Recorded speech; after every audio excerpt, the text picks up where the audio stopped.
qué es lo que va a suceder. Dale. Un verdadero escándalo. ¿Cómo no? Todo el escándalo y todo el proceso va a terminar, va a concluir ahí donde está Fabián Rubino. Fabi, abrazo grande. Gracias. Chau, chau, gracias. Igualmente para ustedes. Hasta 13 horas. Estamos. Maxi, buen día, ¿cómo estás? ¿Cómo andan, Mariana? Bien. Bueno, Papu? una mañana muy intensa con el fallo de Con la el fallo de la Corte, Corte, donde acá se abre claramente otra arista que es más la política, ¿no? De cómo el decreto termina señalando el fallo que la ciudad tiene que decidir puede decidir sobre su política educativa. Claro, sí, me parece que el gobierno terminó en un callejón en el cual le dejó todo servido desde el punto de vista político a Horacio Rodríguez Larreta, ¿no? Justo en el año electoral. Pero más allá de eso, lo que importa es, bueno, cómo sigue la coordinación de las medidas para frenar los contagios y la pandemia en el área metropolitana. Digamos, reacciones moderadas, por decirlo de alguna manera, en la ciudad de Buenos Aires. Plantean que sigue todo como estaba Porque previsto. no es un fallo que está hablando de la política sanitaria, No. sino que lo único que está diciendo la ciudad tiene autonomía. Lo que pasa es que el gobierno te va a Se decir... equivocaron con el instrumento. Claro. El gobierno te va a decir, discutamos el contexto sanitario. Claro. Y ahí la ciudad de Buenos Aires ya planteó que mañana va a ser igual que hoy. Ni siquiera, claro. Clases bimodales en la secundaria, presenciales en el nivel inicial. Claro, pero tengo entendido, el fallo no es que avala desde el punto de vista sanitario el tema de la presencialidad en las escuelas. Ni lo avala ni Claro, lo deja de avalar. Lo que plantea es que dice si hay que tomar una decisión con el tema, es una decisión que tiene que tomar la ciudad de Buenos Aires, claro. no el gobierno nacional con un DNU. Y ahí se van a abrir, obviamente, otras aristas para entender lo que está pasando por ahora para los padres. Mañana sigue todo igual como hasta hoy en la ciudad. Maxi, nos quedamos viéndote como cada mediodía. Mañana, Gracias. 10 de la mañana, hacemos equipo de noticias. Los esperamos. Chau, Chau, hasta mañana. Gracias, muy buenas tardes a todos, bienvenidos a la tarde de A24, bienvenidos a MMD, ya estamos arrancando con todo. Ahora vamos a explicar de qué se trata el fallo de la Corte Suprema de Justicia, que zanja en el aspecto legal. ¿Se acuerdan el DNU del presidente que caducó el viernes pasado, ¿no? El DNU donde inicialmente, entre otras cosas, tomaba las medidas de restricción para el área metropolitana, incluida la suspensión de clases en Ciudad y Gran Buenos Aires. Eso fue el punto de la discordia principal con Horacio Rodríguez Larreta, que hoy ha tenido, si se quiere, desde el punto de vista jurídico, una victoria, también desde el punto de vista político, pero el tema principal, sin duda, es, bueno, qué pasa con la política sanitaria en Ciudad y Gran Buenos Aires y cómo se hace para frenar la escalada de contagios. Ahora nos vamos a meter también en ese tema y nos vamos a meter en la discusión que hay dentro del gobierno de cómo sigue la pandemia y la economía y qué pasa con Martín Guzmán, con el ministro de Economía, a quien se le empiezan a enfrentar Cristina, Máximo, Kicillof, con la idea del rumbo de la política económica. Y le empiezan a desconfiar y se preguntan si no se está pasando de rosca en el ajuste fiscal que negocia con el FMI el propio Guzmán, y eso está condicionando la gestión de la pandemia en el corto plazo. El hecho de que no se puedan aplicar más restricciones porque no hay dinero para asistir, dice Guzmán, a los sectores más afectados. Bueno, Damián, ¿de qué se trata este fallo de la Corte Suprema de Justicia que acaba de salir? Salió hace un rato, era muy esperado y era un fallo en el que básicamente se dirimía el DNU anterior del presidente Alberto Fernández. Exactamente. A ver, Maxi, la Corte hace 4 afirmaciones para resolver esta discusión. Por un lado, dice, la Ciudad de Buenos Aires, al igual que todas las provincias, tiene la obligación y es facultad de la propia ciudad establecer y regular la materia educativa. Y ese es un punto importante porque también se anticipa a discusiones futuras. Le dice, la autonomía de la Ciudad de Buenos Aires existe en materia educativa. El segundo punto, Maxi, de lo que resuelve la Corte es precisamente decir, bueno, con esta decisión el gobierno nacional violó precisamente la autonomía porteña al avanzar sobre un aspecto que le corresponde a la Ciudad de Buenos Aires, que es precisamente regular en materia educativa. Y después hay un punto que tal vez es el que genera más controversia, porque le dice al gobierno nacional, no está justificado desde lo sanitario, con los argumentos que dio el gobierno nacional, precisamente que se pueda suspender una atribución provincial con los argumentos que dio. Es decir, que para la Corte Suprema no quedó del todo justificado que la presencialidad en las aulas efectivamente pueda complicar la situación sanitaria o, de otro modo, que, por ejemplo, el aumento de los contagios en menores de edad se explique por la presencialidad en las aulas. Como vos decías al comienzo, no es que dice... A ver, pero pará, te corto ahí para aclarar un poco. Entonces, porque ahora vamos a ese párrafo, ¿no? Donde efectivamente la Corte plantea que no se argumentó lo suficiente desde el punto de vista de la política sanitaria para suspender la presencialidad en las aulas. En primer lugar, lo que se estaba dirimiendo era la autonomía de la Ciudad de Buenos Aires. Claro, la Ciudad de Buenos Aires era autónoma al tomar decisiones de política educativa o política sanitaria, política de salud. Exactamente, sobre todo en política educativa, que es lo que planteó la Ciudad de Buenos Aires, diciendo, nosotros somos, para la Constitución, una provincia más. Y tenemos, de hecho, la obligación y la facultad de reglamentar, garantizar el derecho a la educación y establecer cómo se hace. Y eso, Maxi, es de hecho el punto de partida por el cual también la jueza Hayton de Nolasco se queda afuera del fallo, porque ella de hecho había rechazado el derecho de la Ciudad de Buenos Aires a requerir a la Corte Suprema como competencia originaria para discutir precisamente una cuestión de autonomía ante la Corte Suprema. Entonces el punto de partida es ese, sí, la Corte dice, la Ciudad de Buenos Aires, la Constitución del 94 le dio autonomía, que se entiende también en ese aspecto que la iguala al resto de las provincias. Bueno, ahora te pregunto el segundo tema, ¿no? Respecto a la política sanitaria, porque si algo está claro, creo que lo reconocieron, si uno toma los archivos incluso de cuando mi amigo Horacio, el presidente, como bien dice el presidente, es decir, cuando estaban trabajando en tándem el año pasado, los dos decían que era fundamental coordinar la política sanitaria porque no querían parecerse al caso de Brasil, donde Bolsonaro decía una cosa y el gobernador de San Pablo o el gobernador de Río de Janeiro o de los distintos distritos decía una cosa distinta y eso generaba un caos desde el punto de vista sanitario, además de como mensaje para la población. Respecto a la política sanitaria, ¿no? ¿Qué dice el fallo de la Corte? Y después vamos a discutir el tema de fondo, que es, bueno, lo que ha fallado en todo caso es la política acá. Bueno, hace una puede ser por intereses particulares, porque Larreta también está muy corrido dentro de su propio espacio en el año electoral, porque el presidente pateó el tablero el año pasado cuando sorpresivamente anunció el tema de la coparticipación en la Ciudad de Buenos Aires y se distanció de Larreta, que era lo que le pedían también dentro del kirchnerismo más duro. Pero bueno, ¿qué dice la Corte respecto a la política sanitaria y la presencialidad en las escuelas?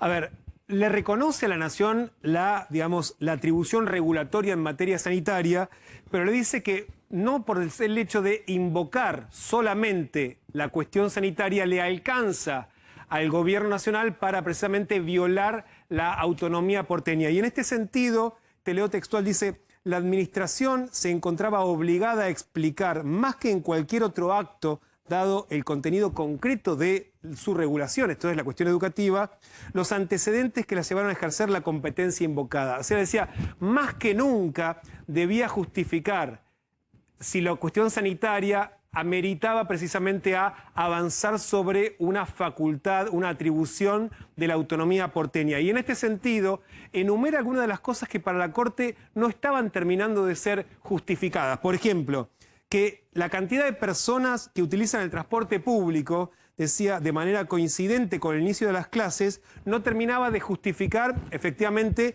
el aumento de los contagios de los menores, ni siquiera la presencia en las aulas. O sea, dicen, los argumentos sanitarios que están ofreciendo no alcanzan para justificar la violación de la autonomía porteña, porque no necesariamente lo que están diciendo explica el fenómeno. Por lo tanto, le creen a los argumentos de Rodríguez Larreta al decir, mira, el transporte, por ejemplo, porque lo toman como un argumento propio, en la escuela primaria y el nivel inicial no usan transporte público, por lo tanto no hay riesgo en ese sentido. Era el argumento del gobierno de la ciudad, el argumento de Larreta, que la Corte lo hace propio. Y para finalizar, Maxi, vos decías, bueno, pero y la política, y en este sentido lo que dice, porque el año pasado, claro, se ponían de acuerdo, y eso le está reclamando, que para tomar una decisión que avanza sobre una atribución provincial tiene que tener una decisión concurrente. O sea, si no se ponen de acuerdo, no se puede avanzar sobre una atribución provincial.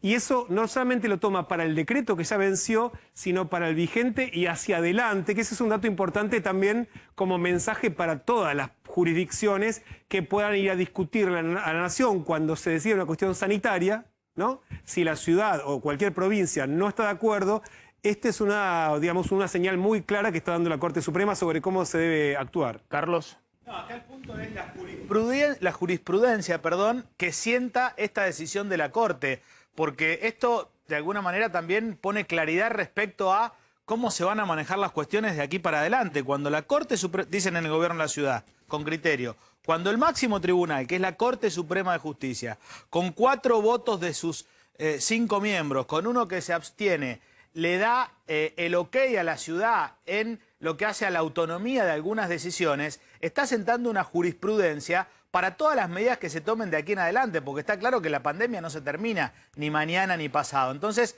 es como que deja claro las atribuciones de la ciudad y las autonomías que le corresponden a la ciudad en la jurisprudencia jurídica, ¿no? Por eso va ahora Alberto Fernández por una ley, proyecto de ley, del claro. Congreso, para establecer los parámetros de la política sanitaria y que efectivamente se debe cerrar o no, según los parámetros objetivos de la política sanitaria. Bueno, ayer Trota, aquí en este programa contigo, Maxi, el ministro de Educación, dijo que iban a acatar el fallo de la Corte, ¿no? Fue muy claro que ellos iban a acatar el fallo de la Corte y como vos bien pero decís, si sigue la disputa Acá política. el que no acata el DNU dice es la reta. Pero no, claro, es al revés, digamos. El que no está acatando el DNU es la reta. Esto ratifica un poco lo que viene sucediendo en la realidad en la ciudad de Buenos Aires, que es que efectivamente hay clases en la ciudad de Buenos Aires. Pero Maxi no lo acata porque, a ver, la Corte le dio la razón ahora con más razón que nunca. No lo acata porque considera que no es constitucional lo que plantea el DNU. Sí, acatar significa, para el gobierno nacional, es convocar a las partes para ponerse de acuerdo en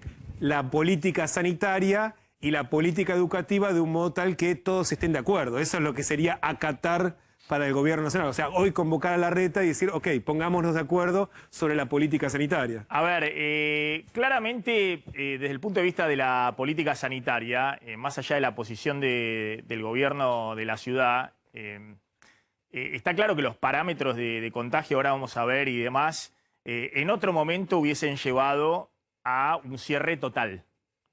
No solamente de las clases, sino también de otras actividades que ahora no están cerradas. De hecho, ese es un argumento fuerte también para que la Corte se ponga a dirimir de política sanitaria y diga, bueno, los argumentos me presentaban de uno y otro lado, bueno, porque efectivamente está abierto hoy el fútbol, está abierto la mayoría de los comercios, está abierto la construcción y así puedo seguir con una inmensa cantidad de sectores que el año pasado, junto con la educación, estaban suspendidos, digamos, o las clases presenciales. Eso obviamente le quita fuerza a cualquier política sanitaria. ¿Por qué las clases no y otras cosas sí? Bueno, y claramente lo que está jugando acá es el momento político, la situación social, la situación económica, la interna del gobierno, del ministro de Economía que se plantó y dijo no hay IFE, no hay ATP para cerrar otros sectores. Contamos acá que Kicillof quería cerrar todo 15 días y obviamente si eso ocurría, eso le da mucho más fuerza a la idea de que también tenés que cerrar las clases. Y también es cierto que en otros países donde están cerradas todas las actividades, como en Chile en este momento, que está con menos contagios por millón de habitantes de lo que está la Argentina en este momento. Chile ha logrado bajar la curva, estaba hace un mes detonado, digamos, como estuvo la Argentina a mediados de abril, ahora con las restricciones muy fuertes que se aplicaron desde fines de marzo, incluida la suspensión de las clases, han bajado los casos, todavía están en una situación muy, muy difícil, pero con menos cantidad de contagio en relación a su población de lo que tiene hoy la Argentina, que está en un momento más delicado. Pero bueno, claramente ha empezado a jugar fuerte la política, ¿no? Más allá de lo que diga o deje de decir la Corte. Desde el punto de vista político, obviamente, Larreta ha tomado una decisión que estuvo ahí en el palo, digamos, porque Larreta no solamente cuestionaba inicialmente la presencialidad en las clases, sino que cuestionó Larreta el cierre a las 11 de la noche, que fueron las primeras medidas que se tomó. Y no lo Por eso cumplió. yo digo, Larreta tiene a un ministro de Salud que es coincidente por todos, atraviesa el arco político, muy reconocido, tiene una capacidad de explicar lo que está sucediendo que no tienen otros funcionarios de ningún espacio político, de ninguna provincia, que está midiendo muy bien en las encuestas justamente porque es el funcionario que se ha destacado en la administración Larreta. Pero atención que Larreta, viendo el momento político, donde era muy corrido por el ala dura de su espacio, por Bullrich, por Macri y demás, en un momento hizo un giro de 180 grados de cómo venía manejando el tema pandemia. Se sacó de encima el sayo de que era un moderado, de que era un tibio, el pelado traidor, como le decía en su propio espacio político, y jugó a fondo, poniendo en riesgo también el tema de la política sanitaria. Esto hay que decirlo con todas las letras, porque Larreta no solamente fue uno de los impulsores, que hay que reconocerlo también, lo hizo Alberto Fernández y Kicillof, los tres irresponsablemente autorizaron y liberaron totalmente la Semana Santa, cuando Argentina ya estaba en un proceso de disparada de casos de segunda ola evidente, y todos decían, del primero al último de los infectólogos, de los expertos, decían: esta movilización en Semana Santa va a disparar todavía más los casos y a mediados de abril, justo 2 semanas después, vamos a tener una situación de pico de crisis, una situación muy difícil de manejar. Y los tres convinieron, hay que decir que más que nada Larreta y Alberto Fernández, pero también lo terminó validando el propio Kicillof, que se liberara toda la Semana Santa. Después, a los pocos días, cuando se dieron cuenta de que se venía una ola terrible, un tsunami, el gobierno nacional toma la medida muy tibia de empezar a cerrar a partir de las 11 de la noche, ¿no? Las actividades a partir de las 11 de la noche, solamente la gastronomía, y establecer este toque de queda a partir de las 12 de la noche hasta las 6 de la mañana. Larreta venía tan embalado con la idea de la bandera, no solamente de la presencialidad de las clases, sino de una posición dura respecto a la política sanitaria, de haber estado al lado de Alberto Fernández, de mostrar que estaba en el otro extremo, que cuestionó incluso el cierre a partir de las 11 de la noche y estableció que en la Ciudad de Buenos Aires se podía hacer a partir de las 12 de la noche, y cuestionó la circulación a partir de las 12 de la noche. Es decir que, ojo que Larreta venía embalado, y obviamente cuando vio a la semana siguiente cómo venían los casos en la ciudad y en el Gran Buenos Aires, en el área metropolitana, bajó 2 cambios. Bajó 2 cambios, obviamente terminó avalando a través de su ministro de Salud, no es que salió él a apoyar las medidas de cerrada a partir de las 8 de la noche, que fueron las medidas más duras que se tomaron hace 2 semanas y que se prorrogaron ahora por 3 semanas más, pero Larreta, que tomó una bandera política y evidentemente le salió bien, porque esa bandera política muestra que quedó muy bien posicionado ante el electorado porteño, y no solamente en el electorado porteño, sino también fuera de la Ciudad de Buenos Aires, pegó en el palo de irse a la banquina desde el punto de vista sanitario. Porque ahora todos dicen, incluido el propio Quirós, de que efectivamente la curva empezó a bajar y que ellos acompañan las medidas de restricción de las 8 de la noche, pero Larreta estaba en contra de las medidas de cerrar a partir de las 11 de la noche, cuando eran ya medidas muy suaves tomadas por Alberto Fernández, porque tiene su propia interna dentro del gobierno, que el ministro de Economía le dice: cerremos la menor cantidad de actividades posible, porque si no se viene un desbande, porque si no, no tenemos cómo financiar una nueva caída de la economía, y se dispara todo, y se dispara el tipo de cambio y hay una nueva crisis. A ver, está Gustavo Marangoni. Gustavo, gracias por atendernos, como siempre. ¿Qué tal, Maxi? Buenas tardes. Gracias a vos por la comunicación. Bueno, a ver, pongamos un poquito de perspectiva de análisis político a esto que ha sido un fallo que me parece que, no sé, coincidirás que desde el punto de vista político, para Larreta es un golazo, si bien yo mencionaba, ojo con Larreta, de casi termina en la banquina desde el punto de vista de la política sanitaria, pues venía embalado con la idea de que la presencialidad y no las restricciones, y bueno, casi en su momento se opuso a las restricciones a partir de las 11 de la noche, después recapacitó, su ministro de Salud terminó corrigiendo o enmendando lo que había sido su primera actitud. Pero ¿cómo estás evaluando vos este fallo de la Corte desde el punto de vista político? Desde el punto de vista político es una derrota para el gobierno nacional, indiscutiblemente. Después hablarán los juristas, los abogados, aquellos que tienen toda la capacidad para ver la jurisprudencia, etcétera. Pero, ¿por qué es una derrota política, Maxi? Porque el propio presidente de la República había instalado un procedimiento para articular las medidas contra la pandemia que iban en consonancia del acuerdo y las famosas ya recordadas conferencias de prensa. Si vos cambiás esa alternativa por otra, es porque se supone que esa nueva te va a dar algunos beneficios. Uno podría decir, bueno, perdemos el beneficio de la coordinación con la oposición, pero ganamos unidad hacia dentro del gobierno. Bueno, por lo que estamos viendo estos días, no podríamos sacar como inferencia que hay un gobierno consolidado y unificado para enfrentar a una oposición consolidada y unificada. No es que esté diciendo que la oposición esté como una sola voz, pero que indudablemente en esto se reconocen y van a salir a festejar halcones y palomas, no cabe duda.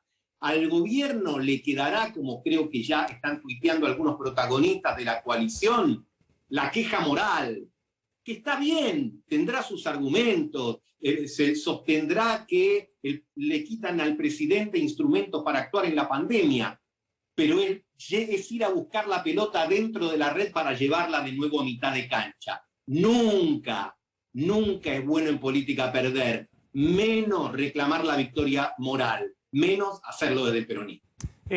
¿Cómo ves todo esto en medio de la interna oficial, ¿no? Porque está claro que Rodríguez Larreta, con su posicionamiento con la presencialidad de las clases, que insisto con este punto, el tema de la presencialidad en las clases, hay varios estudios que muestran efectivamente el impacto que tienen. Otros países han cerrado las clases junto con otras actividades, aunque han cerrado primero todas las actividades y después las clases. Otros países como Uruguay no han cerrado todas las actividades, sí han puesto una veda a partir de las 9 o de las 10 de la noche y han cerrado las clases presenciales, pero no lo hicieron obviamente el año pasado, cuando, es decir, tienen otro margen desde el punto de vista del humor social. Pero lo que te preguntaba es, Larreta de alguna manera sale airoso en su interna, en su propia interna. Dice, bueno, ahora yo estoy acompañando las medidas de restricción del gobierno, menos el tema de las clases. Espero que vayan bajando los casos, ojalá, de la segunda ola. Ahora vamos a mostrar los datos. Ahora, el que parece que está en el medio de la interna y no puede de alguna manera sacar cabeza es Alberto Fernández, ¿no? Porque Kicillof, Cristina y demás le reclaman, le dicen, bueno, mirá, vos tendrías que haber sido mucho más duro en los cierres, tendrías que reponer el IFE, el ATP, las asistencias y tener una política más firme más allá de que Larreta continúe con las clases presenciales. Maxi, nosotros y parte de la literatura, de la biblioteca, de la ciencia política, habla de los gobiernos de coalición y nosotros mismos cuando hablamos aquí en el programa decimos en la Argentina hay dos coaliciones y este es el gobierno de una coalición y el anterior fue el gobierno de una coalición, pero estamos trayendo conceptualizaciones de otros países, de regímenes políticos de otros países para aplicarlo al presidencialismo de la Argentina. La verdad que presidencialismo y coaliciones no parece ser perfectamente compatible. Le pasó a Macri, en menor medida porque Macri, a la vez de ser el principal líder de la coalición, era también el presidente, cosa que ahora no sucede. Pero vos tenés partes que se unen para ganar una elección que luego tienen que articular en el gobierno y se encuentran con estas dificultades.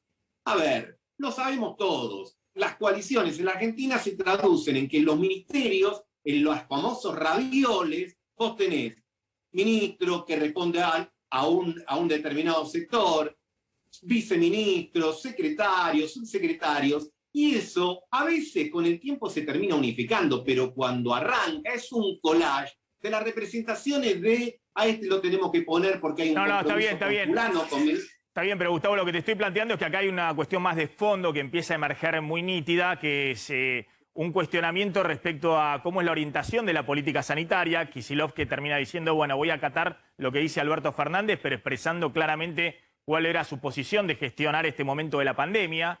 En vez de cerrar como ahora, Kicillof dice esto va a ser una larga agonía y va a tener mucho más costos de vida y del sistema de salud, ¿por qué no cerramos fuerte y ponemos la plata que haya que poner para que se cumplan esas restricciones. Y también un cuestionamiento de fondo respecto a la orientación de la política económica, ¿no? Se le empieza a cuestionar a Guzmán qué está negociando con el FMI en términos de ajuste fiscal, no solamente en el año electoral, sino que está negociando para dejar condicionado en los próximos 10 años al futuro gobierno. Coincido, por eso, Maxi, te digo que coaliciones y presidencialismo, tanto por la experiencia pasada como para esta, demuestra que es una fórmula útil para ganar elecciones, pero mucho menos eficaz para gobernar, porque te genera estos problemas que estás describiendo vos. Te genera que los distintos actores te empiezan a decir yo haría una cosa así, yo haría de una manera diferente, y en todo caso el presidente se encuentra muchas veces con dificultades para sintetizar eso. Es difícil en países donde al presidente se lo vota, y no solo, recordemos que el padre de nuestra Constitución, Alberti, citando a Simón Bolívar, decía, nosotros tenemos reyes con nombre de presidente, a eso hay que darle una institucionalidad, pero ¿qué señalaba citando esa frase Alberti? Que los presidentes tienen que estar empoderados, porque si no el resto del andamiaje hace ruido hacia adentro y hacia afuera, y en un contexto de pandemia, donde los desafíos se multiplican y se agravan, el hecho de que el proceso de toma de decisiones esté en medio de esta confusión decisional, bueno, evidentemente pone blanco sobre negro, lleva los contrastes a primer lugar y de alguna manera hace que la pelota ahora esté del lado del oficialismo para ver cómo avanza de manera más o menos organizada hacia una elección resolviendo pandemia, negociación externa, discusiones internas respecto al ordenamiento económico y cuestiones de índole sanitaria que van desde la vacuna hasta la circulación. A ver, último momento, acaba de tuitear Cristina sobre el fallo de la Corte. Sí, en realidad... ¿Qué dice Cristina? Para un segundo que va a leer los tweets de Damián y ahora lo analizamos, Carlos. Esperamos un segundito. A ver, ¿qué dice Cristina? Sí, son un hilo de 7 tweets donde llega a la conclusión de que esto sería parte de un golpe. Vamos a leer, Maxi, porque la verdad es interesante lo que dice la vicepresidenta de la Nación. Dice, el 30 de abril el Senado de la Nación fue notificado de una insólita e inédita resolución de la Cámara Nacional de Apelaciones en lo Criminal y Correccional de Cava.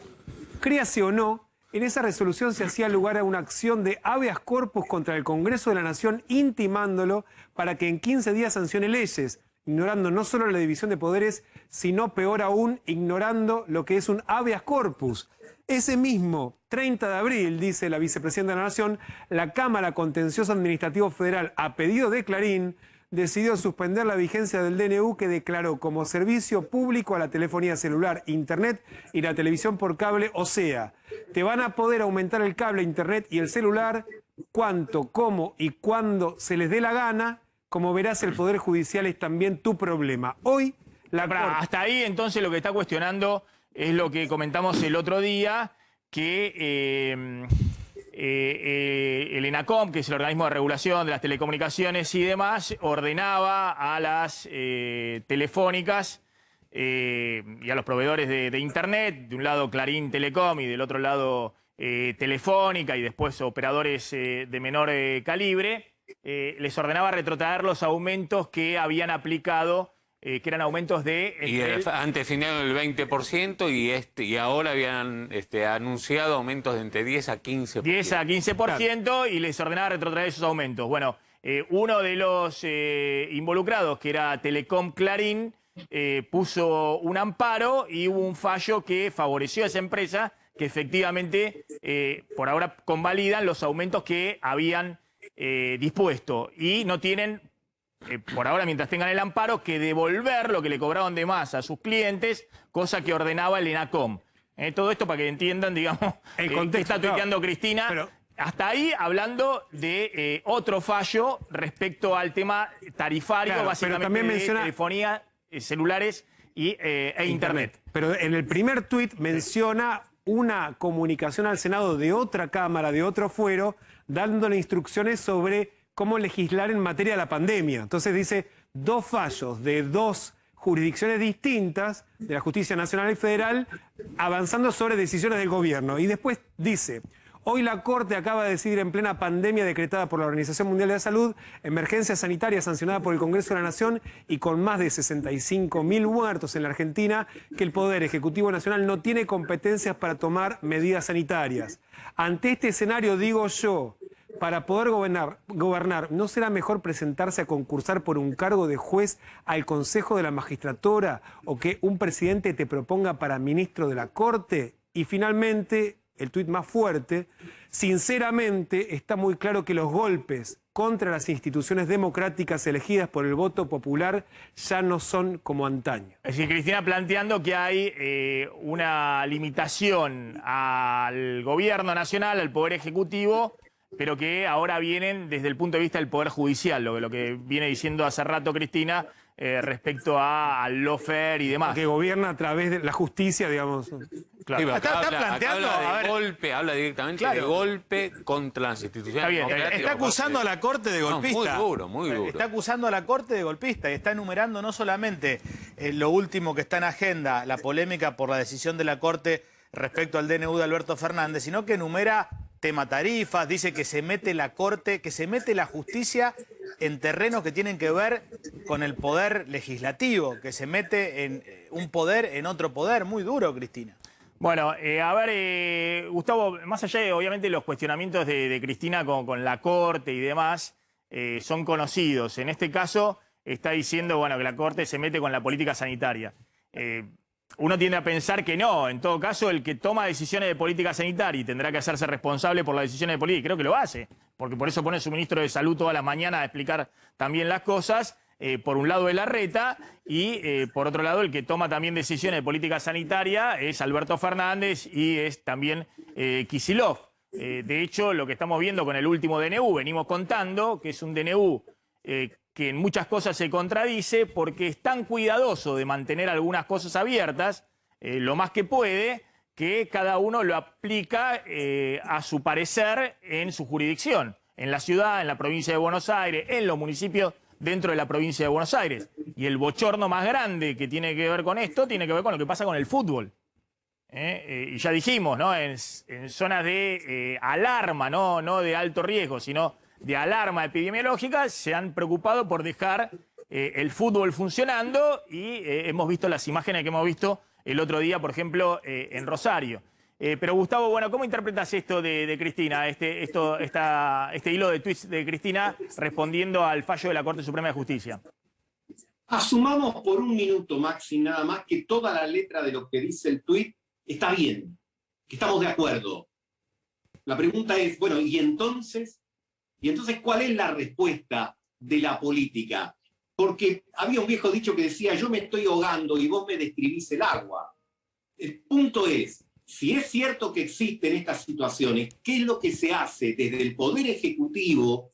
¿Qué es lo que se hace desde el gobierno y fundamentalmente desde la política, más allá que la descripción de una situación? Porque si no volvemos al comienzo de esta entrevista, donde yo mencionaba el tema de quedarte con la bandera moral, jugamos bien pero perdimos, somos buenos pero el árbitro está a favor de los poderosos, nos hicieron trampa, vamos a discutir luego de ver la repetición de la jugada por televisión, pero todo eso no constituye a la política en general, pero sobre todo a un partido que además de peronista bien podría ser definido como poderista. El peronismo no se queja del poder, busca ejercer y construir poderes, en todo caso, para actuar inclusive como contrapoder. El riesgo que uno puede observar en este tipo de situación y en otras es que quedes en una posición casi testimonial o de literatura. Y ya que nombré la palabra testimonial, recordemos que cuando el peronismo fue como testimonial, fue derrotado, porque si hay algo que uno no asocia es la testimonialidad con el peronismo, uno asocia el peronismo con el ejercicio del poder. Gustavo, gracias, como siempre, muy amable, Gustavo Marangoni. A ver, ¿cómo sigue esta cuestión, ¿no? Porque estaba pensando, hace rato veníamos diciendo, ya desde el año pasado cuando coordinaron, y había sido muy bien visto por la sociedad el tema de la coordinación de políticas entre Alberto Fernández, Larreta y Kicillof.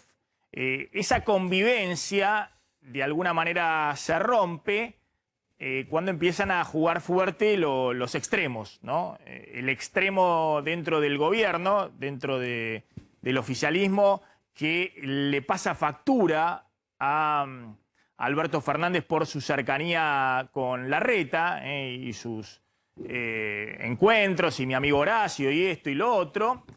Y los extremos dentro de Juntos por el Cambio que empiezan a cuestionar fuertemente a Larreta, pero muy fuertemente. Bullrich es el emblema de eso, pero también Mauricio Macri. Hemos visto varios Zoom donde uno no aparecía o no aparecía el otro, y Larreta transmitía claramente que él tenía una posición diferenciada, que él era un fanático antigrieta, que él iba por la moderación y demás.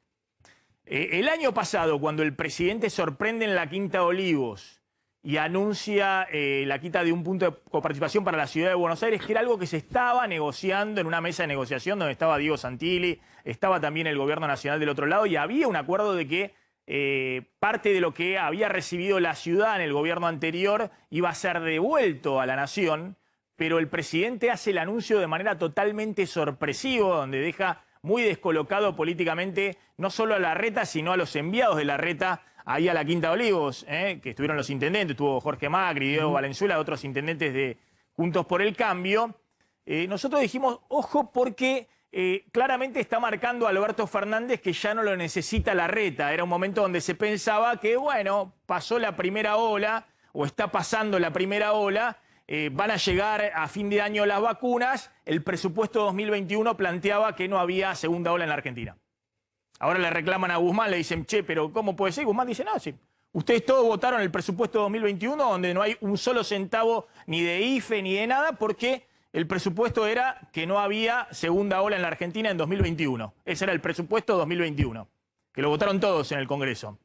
Entonces, nosotros dijimos, ojo, porque si Alberto Fernández necesita volver a coordinar política sanitaria, bueno, va a depender mucho de la buena voluntad que tenga del otro lado Larreta, o cómo se planta del otro lado Larreta. Y claramente Larreta no fue desde el inicio de la gestión de Alberto Fernández un halcón de la oposición, que era la segunda cuestión que decíamos nosotros. Ojo que Alberto Fernández no es un presidente fuerte, no es que es un presidente que tiene todo el poder político y toda la fortaleza. Necesita construir su poder, y parte de su construcción tiene que ver con el diálogo con los distintos sectores políticos, incluido Larreta o los principales líderes de la oposición. Bueno, dicho y hecho, vino la segunda ola y Alberto Fernández se encontró no solamente con un Larreta que claramente jugó fuerte, en este caso, empezó a diferenciarse notoriamente del gobierno nacional, ya no tanto por política sanitaria, porque venimos diciendo que por política sanitaria los números son alarmantes, lo que estaba mostrando ya desde fines de marzo, principios de abril, en la Argentina, y el pico fue 2 semanas después de la Semana Santa, sino también, atención, que está recibiendo los embates muy fuertes dentro del propio oficialismo, y la posición diferenciada que tienen Cristina, Kicillof, Máximo, respecto a cómo está gestionando la pandemia y qué está haciendo más de fondo respecto al rumbo de la política económica en este momento. Va a hablar en un rato Alberto Fernández con Trota, con el ministro de Educación. Exactamente, porque de hecho era un acto que se decidió en las últimas horas, parecía hasta planificado para este contexto post-fallo de la Corte, donde de hecho van a anunciar la distribución de notebooks precisamente para defender la educación virtual, es decir, darle más herramientas desde el gobierno a aquellos estudiantes que el año pasado, por problemas tecnológicos, de acceso a la tecnología, no pudieron sostener el vínculo con los docentes. Y de hecho, como decía Carlos, ayer nos había anticipado el ministro de Educación, Trota, que para hoy estaba convocada una reunión del Consejo Federal de Educación, Maxi, que también tiene que ver con la próxima jugada del gobierno, no solamente con el envío del proyecto de ley, es decir, atendiendo al reclamo que le hace la Corte, esto sale por consenso, si vos querés avanzar sobre la educación sale por consenso, sino precisamente anticipándose a la ley y yendo al Consejo Federal de Educación, que es por naturaleza el órgano que busca, que resuelve por consenso en materia educativa en la Argentina, en donde están representados todas las provincias. Mirá el tema de lo que hablamos también de la interna de Juntos por el Cambio. Vos traías, Carlos, que Larreta está enviándole un mensaje fuerte también a Patricia Bullrich, con la cual mantiene una interna muy fuerte en los últimos meses. Claro, Patricia Bullrich viene creciendo dentro de los duros, le marca la cancha permanentemente a Rodríguez Larreta y en realidad la pelea que tienen de cara a la próxima elección son los lugares en las listas, Maxi. Y salió muy duro Rodríguez Larreta a decir que no se va a bancar, en realidad el espacio de Rodríguez Larreta, el gobierno de la ciudad de Buenos Aires, que no se va a bancar estos aprietes que le hace permanentemente Patricia Bullrich, no solamente en la rosca diaria, sino también en los medios, donde permanentemente le está marcando la cancha al jefe de gobierno de la ciudad de Buenos Aires, Maxi. Acá hay una frase, no vamos a soportar un ataque más. ¿Esto lo dijo Larreta? Esto lo dijo Larreta, sí, no lo dijo explícitamente, pero te lo dicen todos en el entorno. Están muy enojados. Cuando uno habla con el entorno de Rodríguez Larreta, con la gente que lo acompaña, con voceros incluso, están muy enojados y transmiten el enojo que tiene Rodríguez Larreta con Patricia Bullrich y una situación de tensión dentro del espacio del PRO, porque vos fíjate que no es dentro de Juntos por el Cambio, sino que es dentro del mismo PRO, que es uno de los 3 partidos de Juntos por el Cambio, una tensión que ya no da para más, entre Bullrich y Larreta. Bueno, en un ratito vamos a contar este tema, ¿no? Guzmán de un lado, Cristina, Kicillof, Máximo Kirchner del otro. Y la pregunta si el que se está pasando de rosca con el ajuste es Guzmán o si Cristina juega con fuego en este momento de la política económica, ¿no? ¿Y por qué planteamos esto? Porque claramente, más allá de lo que sucedió con el subsecretario de Energía, Federico Basualdo, que el gobierno primero lo dio por renunciado, Guzmán informando a través de sus voceros al periodismo, después el propio presidente, después desde la Cámpora transmitiendo un mensaje que circuló en todos los WhatsApp, un off the record, donde se decía que Federico Basualdo nunca renunció y que sigue en su cargo, como está ocurriendo actualmente. Atención que hay un tema más de fondo que venimos contando, que es lo que está pasando con el ajuste fiscal y con la política económica. Y eso es lo que está haciendo ruido y cómo está condicionando la gestión de la pandemia. Vamos rápidamente con este tema. Fíjense lo que había planteado Guzmán como déficit fiscal para este año, 4,5% del PBI en el presupuesto 2021, donde no aparecía una sola línea sobre IFE, ATP ni gasto COVID relevante, porque se presuponía que quedaba atrás la segunda ola. El 4,5% que significaba una caída fuerte del déficit fiscal respecto al casi 7% que hubo el año pasado, déficit fiscal primario, antes del pago de intereses, primario u operativo se llama.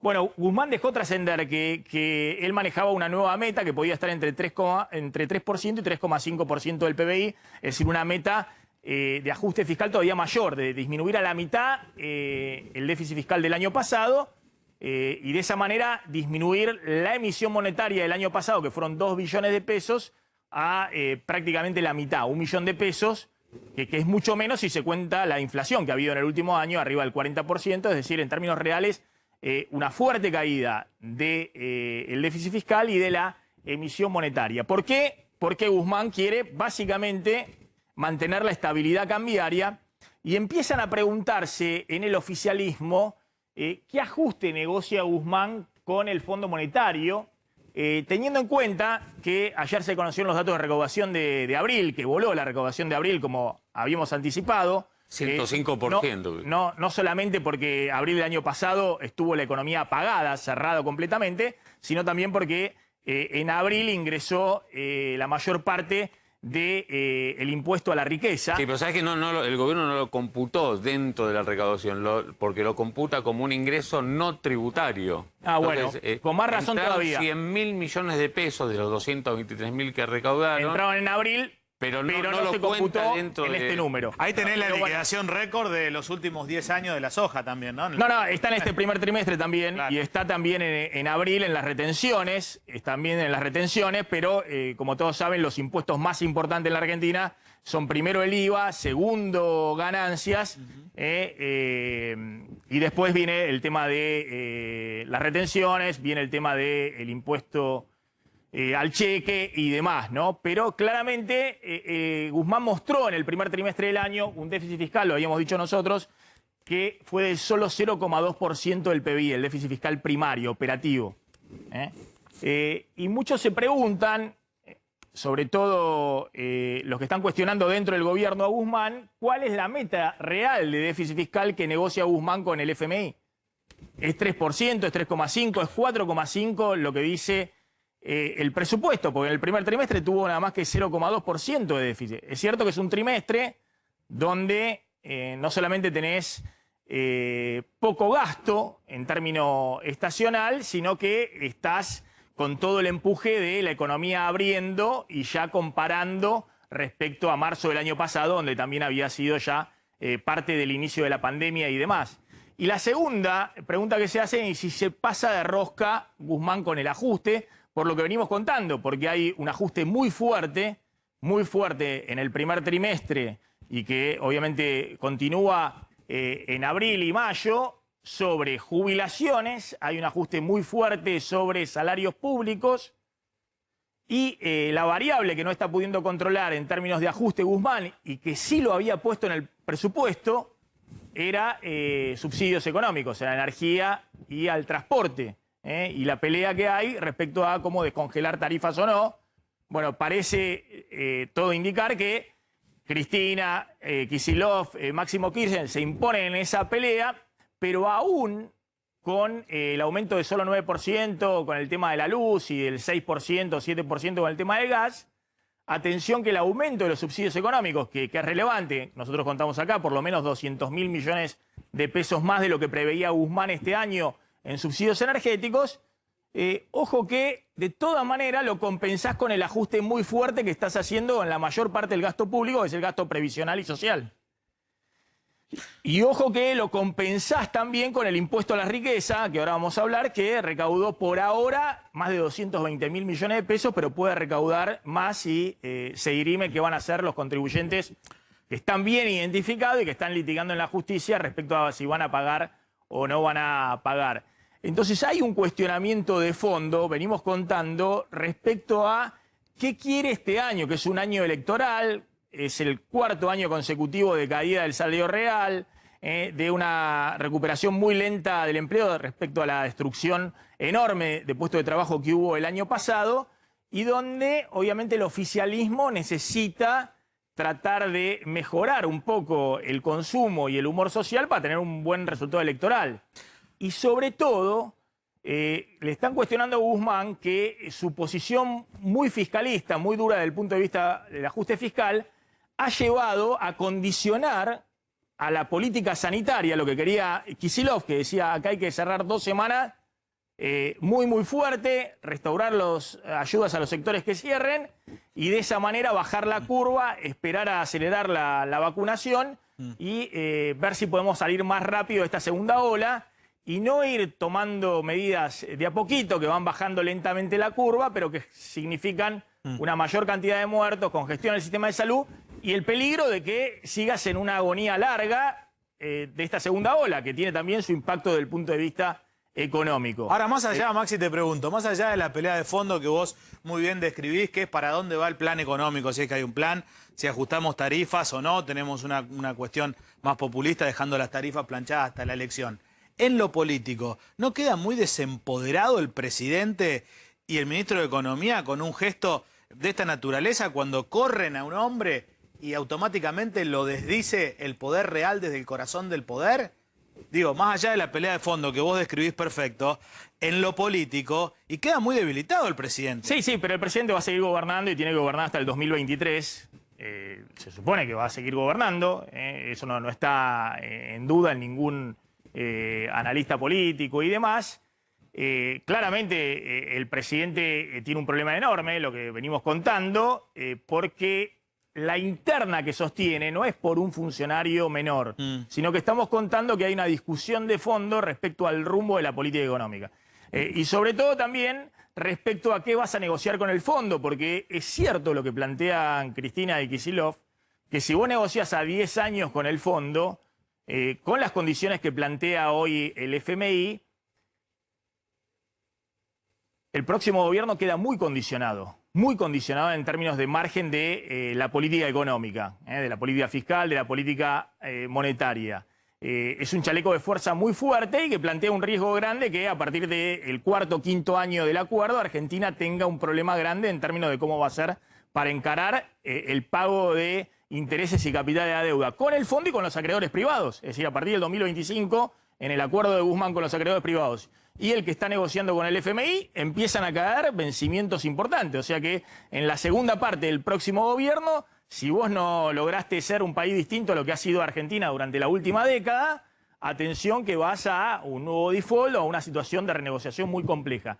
Pero ¿por qué Guzmán plantea que, conociendo todas estas limitaciones, él necesita avanzar con este ajuste fiscal y esta negociación cuanto antes con el Fondo Monetario? Por esto, otro tema que yo les decía, porque Guzmán está muy preocupado y cree que es jugar con fuego con el tema de aumentar el déficit fiscal o no achicarlo lo suficiente y que la emisión monetaria termine en fogonear la brecha cambiaria y una nueva crisis cambiaria con un envión inflacionario. Es decir, Guzmán lo que está planteando es, ojo que no es que me estoy pasando de rosca con el ajuste, sino que el riesgo acá es pasarse de rosca con la emisión, lo ha dicho textualmente, y que eso signifique una nueva crisis cambiaria en medio del año electoral.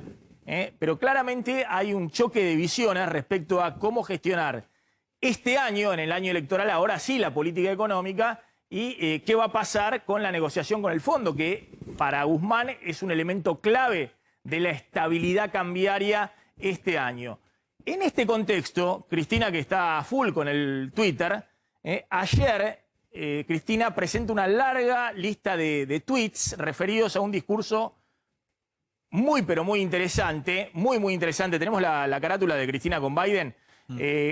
Un discurso muy interesante que dio el presidente de los Estados Unidos, Biden, en lo que se llama el discurso ante la Unión, es decir, el discurso ante el Congreso.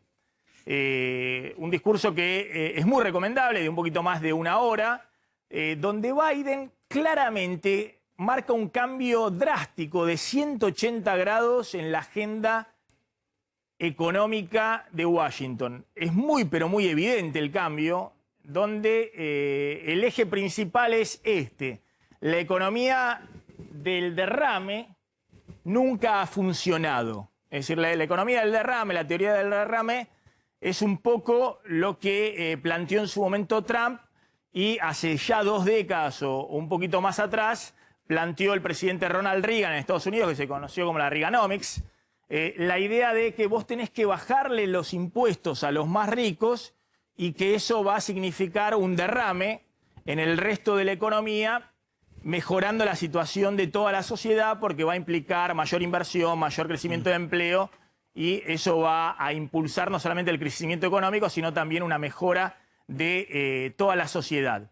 Bueno, Biden, el discurso fue el 29 de abril, ¿no? La semana pasada, el jueves, en su discurso ante la Unión, la verdad que es muy interesante porque plantea una postura diametralmente opuesta a la que tenía Trump o la postura que ha tenido durante muchos años Washington, planteándolo a través del FMI a los países que estaban bajo monitoreo del FMI. Es decir, hay un nuevo keynesianismo en Washington, donde se plantea que la economía tiene que salir, sobre todo después de una pandemia y la recesión que ha sufrido todo el mundo el año pasado, gracias a la intervención del Estado en la obra pública, en los proyectos de inversión de infraestructura, y que ese financiamiento tiene que venir de gravar a los más ricos, a la cúpula, al 1% más rico de la sociedad.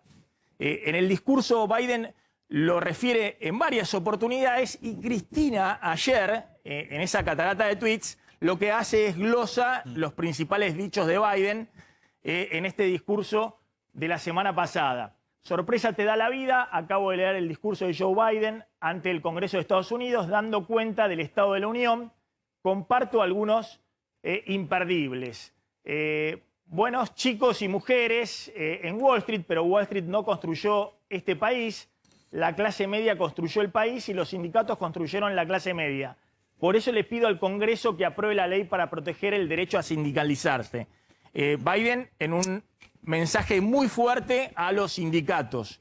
Es decir, pueden ver el discurso, está, para los que no hablan inglés, está traducido desde una hora. No hay en este aspecto una mala interpretación. Biden está diciendo lo que efectivamente dijo, es decir, un mensaje muy fuerte, pero... muy fuerte desde el punto de vista de cambio de la política de Washington dentro de Estados Unidos, y ahora vamos a hablar del Fondo Monetario. Por eso propuse al American Job Plan, es el programa de creación de empleos de Biden, una inversión única en generación en los propios Estados Unidos. Este es el plan de empleo más grande desde la Segunda Guerra Mundial, dice Biden, y lo refiere Cristina. Crea puestos de trabajo para mejorar nuestra infraestructura de transporte, trabajos modernizando nuestras carreteras, puentes, carreteras, bueno, de nuevo, trabajos de construcción de puertos y aeropuertos, corredores ferroviarios, líneas de tránsito. Y enumera Biden todas las obras que se va a hacer. El American Job Plan va a crear millones de trabajos bien pagos, trabajos en los que los estadounidenses pueden formar una familia, como me diría mi padre, con un poco de espacio para respirar. Sigue Biden, citado por Cristina, y todas las inversiones en el American Job Plan se guiarán por un principio: compre americano, y puedo señalar, entre paréntesis, que no viola ningún acuerdo comercial, ha sido la ley de los años 30, compre americano. En este punto hay una coincidencia con Trump, que también planteaba el compre americano y el cierre de Estados Unidos en términos de política comercial, una política mucho más cerrada desde el punto de vista comercial de lo que fue en décadas pasadas. Los dólares de los impuestos estadounidenses se utilizarán para comprar productos estadounidenses fabricados en Estados Unidos para crear empleos estadounidenses, dice Biden, mencionado por Cristina. Podría seguir destacando el plan de rescate estadounidense, el plan para familias, es decir, Biden está implementando también un plan muy fuerte para las familias más pobres, para equiparación y demás, con una premisa de que Estados Unidos ha crecido en los últimos años incrementando fuertemente la desigualdad. Eso es lo que plantea Biden. Entonces, y este es el punto principal que quería destacar, ¿cómo pagamos mis trabajos y mi plan familiar?, dice Biden. Es hora de que las empresas estadounidenses y el 1% más rico de los estadounidenses comiencen a pagar su parte justa, solo su parte justa. Un estudio reciente demuestra que 55 de las corporaciones más grandes de Estados Unidos pagaron 0 impuestos federales el año pasado.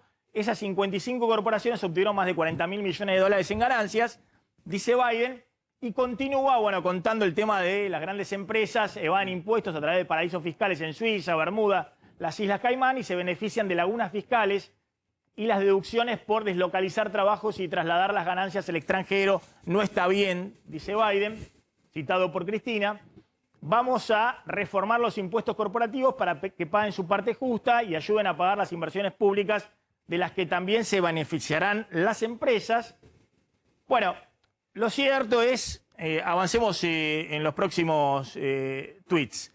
Lo cierto es que Biden está proponiendo una reforma fiscal fuerte en Estados Unidos que implica un aumento muy fuerte de impuestos para los que ganan más de $400.000 al año en Estados Unidos, y todavía más fuerte para los que ganan más de $1 millón al año, con un impuesto, aumento del impuesto para las corporaciones también importante, para las corporaciones más grandes. Y esa reforma fiscal, dice Biden, va a financiar su plan de $2 billones argentinos, $2 billones de plan de infraestructura y de obra pública para impulsar la creación de puestos de trabajo, no con gran calificación. Biden plantea hay un problema de falta de calificación en la mano de obra en Estados Unidos. Vamos a hacer keynesianismo puro para que sean obras de infraestructura y crear rápidamente puestos de trabajo. Solo vamos a afectar 0,3 del 1% de todos los estadounidenses con esa acción. 0,3 te suena, dice Cristina, porque está refiriendo al tema del impuesto a la riqueza, a las grandes a los altos patrimonios en la Argentina. Cuando dice Biden, cuando escuché a alguien decir que no quiere aumentar los impuestos al 1% más rico a las corporaciones estadounidenses, pregúntele, ¿a quién le gustaría aumentar los impuestos? ¿A quiénes va a cortar? Dice Biden, ¿no? Y plantea que el tema de Trump fue que generó un gran déficit fiscal, es decir, que aumentó la deuda de Estados Unidos y que esa teoría, como decía, del derrame, bajándole el impuesto a los más ricos, no derramó en el resto de la sociedad y aumentó la desigualdad social en Estados Unidos. El gran recorte de impuestos de 2017, el de Trump, se suponía que se pagaría solo, así fue como se vendió, y generaría un gran crecimiento económico. En cambio, agregó 2 billones de dólares de déficit fiscal.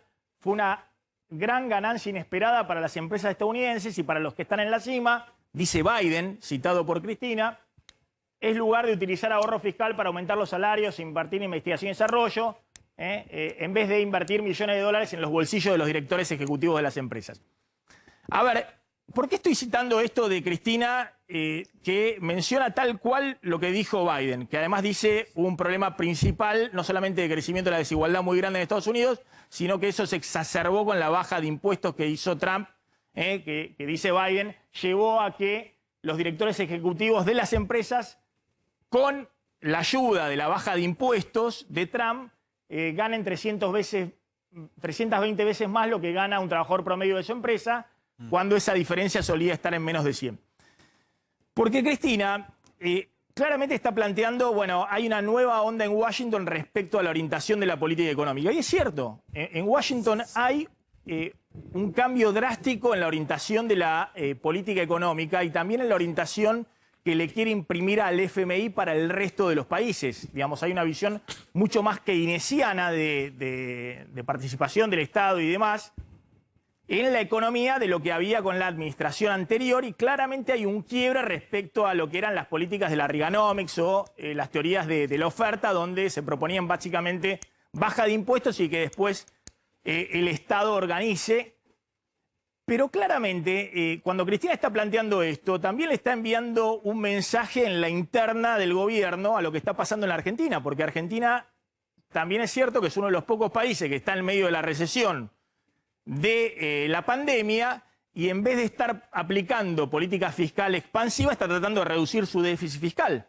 Está tratando de achicar por donde puede a los jubilados, a los salarios públicos, a lo que fue el gasto COVID y las ayudas económicas. ¿Y por qué está ocurriendo eso en la Argentina? Bueno, porque claramente Argentina no es Estados Unidos. Es decir, Biden puede hacer esto en el contexto de Estados Unidos, que están prácticamente ya con 250 millones de personas vacunadas, saliendo de la recesión, porque es Estados Unidos, que este año va a crecer el doble de lo que cayó el año pasado. Se ha aplicado acá un aumento de impuestos, 1%, altos patrimonios, como impuesto extraordinario, no como una reforma fiscal. Pero la Argentina tiene una presión fiscal del 32% del PBI, es decir, muy superior a la que tiene Estados Unidos, que está alrededor del 24-25% del PBI. Y sobre todo, Estados Unidos puede hacer lo que se le dé la gana, porque es Estados Unidos, no solamente la principal potencia del mundo, sino que no tiene la situación que hay en la Argentina, donde si vos emitís un poquito más en este momento del Banco Central, se te disparó el dólar y la inflación pasa del 45% actual a cualquier valor. Entonces me parece que es muy relevante esta discusión que está habiendo, porque el propio Guzmán dijo, ojo que hay una visión más keynesiana en el FMI y en Washington de lo que había en las últimas décadas. Ahora, eso no significa que la Argentina pueda zafar este año de lo que está proponiendo Guzmán, que está diciendo, miren, es tan frágil la situación, es jugar con fuego, tratar de tocar los bordes del gasto público, de la emisión monetaria, porque en cualquier momento puede haber una crisis cambiaria mayor. Ahora, claramente lo que plantea Cristina es así. Washington está marcando un cambio en su posición respecto a la política económica y obviamente un cambio drástico respecto a lo que fue Trump. A ver, ¿está hablando Kicillof? ¿A dónde está hablando Kicillof? Está hablando en Ezeiza, Maxi. Están, como había adelantado Damián, presentando un plan. La educación. Bueno, ahí lo escuchamos. Aquellos que dijeron que iban a construir 3.000 jardines de infantes. A distancia no, pero sí de para entrega eso de discontinuaron notebooks en aquel momento para el acceso gratuito al justo, fútbol, mirá, en este día tan particular, construir para el 3.000 desarrollo de jardines las de clases infantes. virtuales. No hubo fútbol, y no hubo jardines de infantes. Una prioridad de la boca para afuera, nunca en los hechos. Desfinanciaron la educación en la provincia de Buenos Aires, único periodo en la historia donde se cerraron escuelas. Hablan de cerrar escuelas, ahora se suspende la educación. Ahí se cerraron escuelas y sin pandemia. La verdad es que es muy difícil sostener un debate con algunos que pretenden defender la educación cuando atacaron a los maestros, a las maestras, al sistema público en su conjunto.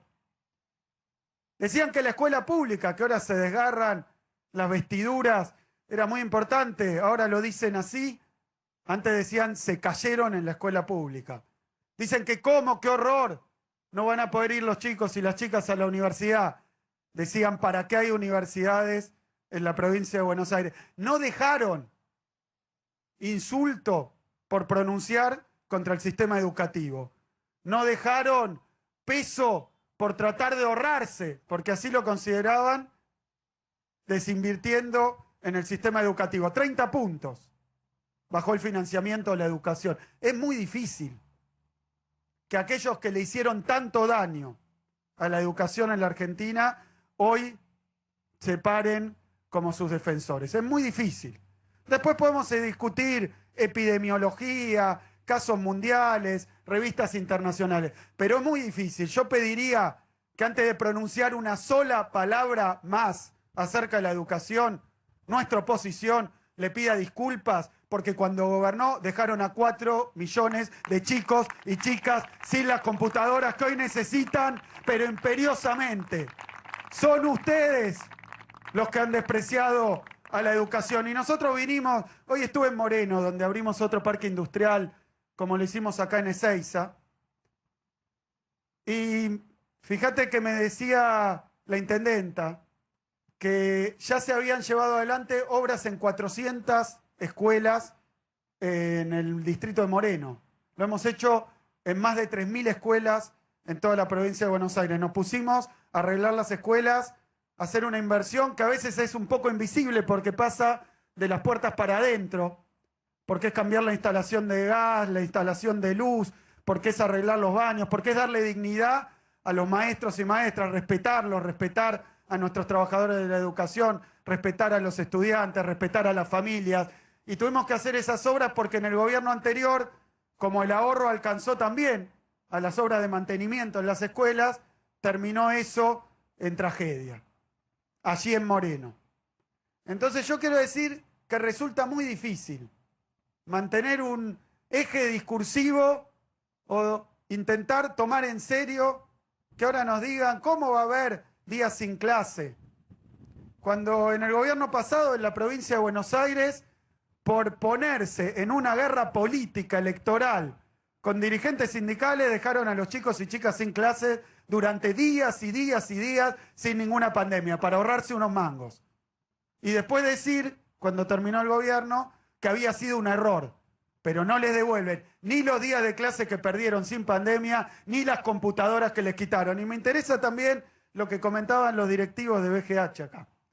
Porque dijeron que el Conectar Igualdad, hoy Juana Manso, se iba a discontinuar porque tampoco valía la pena producir computadoras en la Argentina, porque sobraban las computadoras. Y hoy dicen, los chicos no tienen computadoras, qué triste en la pandemia. Bueno, es culpa de ellos. Es culpa de ellos. Porque esas 4 millones de computadoras hoy nos vendrían bárbaros como sociedad, como país. Pero lo que dice la dirección acá de la empresa es que les hicieron echar gente, les cerraron la producción de computadoras diciendo que entonces íbamos, porque siempre es mejor lo extranjero y no vale la pena desarrollar lo nacional. Lo escuchaba a Biden el otro día diciendo el compre nacional. Capaz si lo dice en inglés, ahora lo entienden. El poder de compra del Estado como vehículo y resorte para el desarrollo productivo, industrial de la Argentina. Bueno, lo discontinuaron. Dijeron, entonces va a haber negocios de una marca, va a haber computadoras más baratas, nada.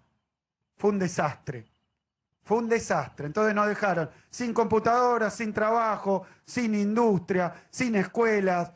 Y ahora, en medio de la pandemia, tocaron, parece el botón de reset y dijeron no existió nada. Esos 4 años ya no importan lo que hicimos, nadie lo toma en cuenta, ahora podemos empezar a hablar como si hubiéramos nacido de un repollo y recién llegamos a la Argentina. La Argentina que dejaron tiene todas esas deudas. Por eso, Alberto, te quiero decir, por eso Nicolás, por eso Agustina desde la provincia de Buenos Aires, por eso a todos los queridos intendentes e intendentas, a el compañero Antonio Caló, quiero decirles que hay mucho para reconstruir. Pero Alberto, lanzando de nuevo un programa crucial que dio buenos resultados, que es fundamental, que es un instrumento de igualdad, que es un instrumento de justicia social, lanzando este programa para que los chicos y chicas que no tienen condiciones económicas para acceder, el Estado les provea los instrumentos para que puedan estudiar en sus casas, en la escuela, conocer la informática y llegar de nuevo a una calidad educativa que no dependa solamente de la cuna en donde naciste, es un acierto fundamental. Es una inversión que además te quiere agradecer la provincia de Buenos Aires, porque ocurre buena parte de eso en la tierra y en el suelo de la provincia de Buenos Aires. Vamos a volver a producir computadoras para la Argentina y vamos a devolver la dignidad a aquellos que se la quitaron. Muchísimas gracias. Y es un día para mí de alegría, francamente. Porque el acceso a Internet hoy para un niño, para una niña, para un joven, es lo que en mi época era poder acceder a un libro, era la biblioteca. Y vivimos un tiempo donde el conocimiento es central. Las sociedades ricas son las sociedades que se educan, son las sociedades que cultivan el conocimiento, son las sociedades que desarrollan la ciencia y la tecnología. Esas son las verdaderas sociedades ricas. Cuando uno mira en muchas latitudes del mundo países que se han fundado sobre lagunas de petróleo o de gas, de energía, y uno ve tanta pobreza en esos países y se pregunta ¿por qué les pasa esto? Es porque otros países desarrollaron la inteligencia, la ciencia y la tecnología necesaria para poder sacar esa energía y llevarse la mayor tajada de lo que sacan. Y yo siempre pongo este ejemplo para que entendamos lo importante que es educar, desarrollar inteligencia y también desarrollarlo con criterios de igualdad. Cuando en algún momento dije no me vengan con esto de la meritocracia, fui muy vapuleado por eso. El mérito existe, no cabe ninguna duda. El mérito existe. Pero el mérito, para que valga como tal, exige que todos partan de un mismo punto de partida. Porque si no, algunos tienen más ventajas que otros. Y por lo tanto, el mérito de los que están más atrás generalmente no alcanza para poder llegar a la meta. Y llegan a la meta los que están muy aventajados socialmente. Por lo tanto, tratar de que todos partan de un mismo punto de partida, valga la redundancia, tiene mucho que ver con esa sociedad igualitaria de la que nosotros hablamos y a la que tanto aspiramos. Nosotros venimos de un espacio político que ha hecho del desarrollo humano, del desarrollo del trabajo, un eje central. Somos un movimiento social que nació a la vida política reclamando la libertad de un coronel, el coronel del pueblo, que desde la Secretaría de Trabajo y Previsión empezó a darle derechos a los que trabajaban. Y la sociedad argentina nunca se olvidó de él, nunca. Porque allí conocieron el aguinaldo, allí conocieron las vacaciones pagas, allí conocieron el derecho a sindicalizarse. Yo me acuerdo no hace mucho tiempo atrás cuando las tapas de los diarios argentinos celebraban que Amazon no dejaba sindicalizar a sus trabajadores. Y ayer Juan Domingo Biden llamó a la sindicalización como una forma de promover los derechos sociales en los Estados Unidos. Y ayer también, o antes de ayer, no me acuerdo cuándo fue que habló Biden, en su discurso de inauguración, discurso formidable, llamó a cuidarse en la pandemia, como lo hizo cuando era opositor y gobernaba Estados Unidos alguien que decía que había que dar libertad y que todo siguiera como si nada pasara. Llamó a promover el mayor programa de empleo de la historia de los Estados Unidos. ¿Y cómo lo hace? Con más recursos, pero del mismo modo que nosotros, promoviendo obra pública. Cuando nosotros duplicamos el presupuesto de la obra pública en este ejercicio, lo hicimos pensando en cuántos puestos de trabajo se podían crear y cuánto esa obra pública podía motorizar al resto de la economía. Y recién me contaba Antonio que desde noviembre hasta acá, la UOM aumentó en 18.107 empleados su grupo de trabajadores. Y eso pasa igual en la construcción, donde ya han recuperado 50.000 de los 77.000 trabajos que se perdieron el año pasado durante la pandemia. Y cuando nosotros decimos que ponemos en marcha este plan para llevarle a los chicos y chicas argentinos el acceso a Internet para poder conocer, para poder estudiar, para poder conectarse, lo hacemos construyendo estas computadoras en 8 empresas argentinas. Aquí hay una, hay 7 más, que nos van a dar 700.000 notebooks al cabo de este año, que es exactamente lo mismo que se entregaron en los 4 años que precedieron nuestra llegada al gobierno. O sea, de los 5,5 millones que se distribuyeron durante los últimos 4 años del segundo mandato de Cristina, a 700.000 durante los 4 años de quien me precedió, a 700.000 en un año solo. Que demoramos inclusive porque había que poner en marcha todo esto en medio de la pandemia con las dificultades que la producción tenía. Y a mí esto me alegra enormemente. Esto está acompañado de otro plan, que es el plan de conectividad, que es llevar fibra óptica a cada rincón del país, para que todos los chicos de cualquier rincón del país puedan acceder a Internet. ¿Y quién lo hace eso? El Estado. Es quien más conectividad tiende, el Estado Nacional. Porque en los años que me precedieron esperaban que lo hicieran los capitales privados, pero los capitales privados van donde es negocio llevar la conectividad. Y nosotros llevamos conectividad donde hay una necesidad, porque donde hay una necesidad hay un derecho. Y esa es la gran diferencia que tenemos. Esa es la gran diferencia que tenemos. Y la verdad, no nos tiembla el pulso cuando decimos compremos producción nacional. Ahora se lo escucharon contar a Biden eso. Pero cada vez que tomamos el gobierno, dijimos compremos lo nacional, porque comprando lo nacional generamos producción nacional. Empresarios que invierten, dan trabajo. Lo que pasa es que centralmente nosotros lo que hacemos es pensar en nuestra gente. Y otros piensan en sus negocios. Y entonces algunos creyeron que era interesante importar computadoras y que también era interesante importar celulares, hasta que se dieron cuenta que un amigo los estaba produciendo en Tierra del Fuego y ahí dejaron de hacerlo. Pero nosotros no pensamos en eso. Nosotros en lo que pensamos es en el bienestar de nuestra gente. Y en verdad lo que estamos hoy empezando es continuar aquello que empezó Cristina, que discontinuó quien me precedió, y que ahora yo tengo la obligación moral de volver a poner en marcha. Porque Agustina, que es ministra de Educación en esta provincia, sabe que en esta provincia hay millones de chicos en distintas latitudes con distintas realidades. Algunos en buena posición económica, otros en muy mala situación económica.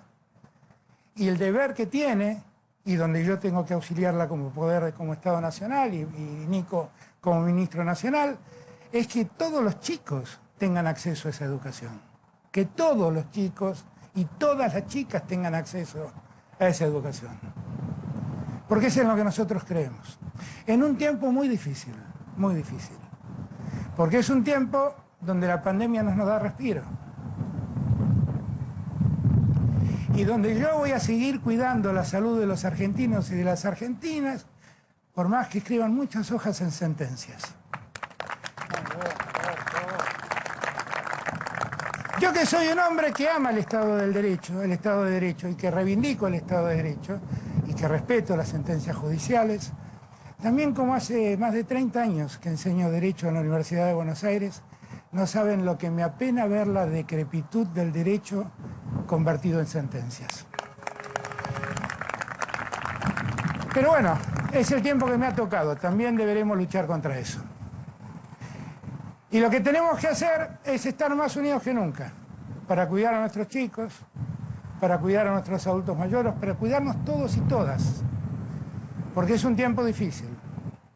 Es un tiempo donde definitivamente hay un virus, como le gusta decir Axel, que el ojo humano no ve, pero que ataca de modo impiadoso, no solamente la salud, también la vida y también la economía de los pueblos.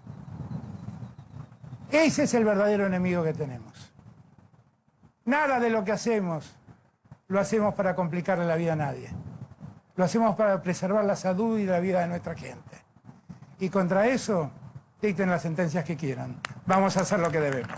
Gracias a todos y todas. Felicitaciones por esto. Muchísimas gracias. Bueno, ahí estaba el presidente Alberto Fernández. ¿Qué dijo con el tema del fallo? Más allá de que justo estamos hablando del tema Biden y de Cristina y demás, tomó esa misma línea. Durísimo. Ahora vamos a hablar de algo que no habla Biden, digamos que es el 45% de inflación que tenemos en Argentina y que pasó en abril y en mayo con los precios. Ahora va a contar Slotnick, que justamente esa no es una preocupación de Estados Unidos. Estados Unidos está preocupado porque algunos, no Biden, no el equipo económico de Biden, por eso hace este plan de impulso de obra pública y demás, con que se acelera la inflación y le están pidiendo a la Fed que suba la tasa de interés. Temen que la inflación en Estados Unidos se acelere al 2%. Acá estamos discutiendo, digamos, cómo hacemos para estabilizarla en el 40% cuando tenemos la inflación de alimentos en el 45, 48%.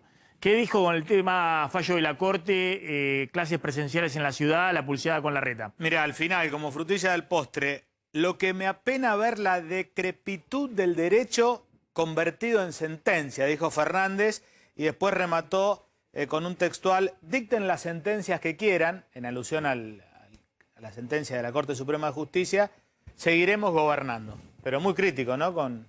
Sí, a ver, y también dijo, pensando en lo que viene, y la pregunta es si hablaba en el mismo tono que Cristina Fernández, dijo, tenemos que seguir más unidos que nunca, se vienen tiempos difíciles.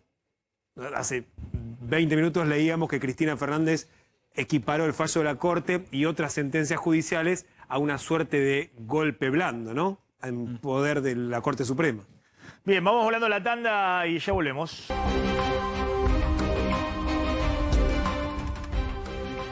Bueno, atención, ¿qué está pasando con el dólar en este momento? Algo que veníamos contando, ojo que sí, en su momento habían logrado la semana pasada bajar el dólar blue, pero lo que hay que ver es qué pasa con los dólares en blanco, los dólares alternativos, el contado con liquidación, el dólar MEP, que es son los dólares de dolarización de las empresas, de los inversores que están en el sistema financiero en blanco.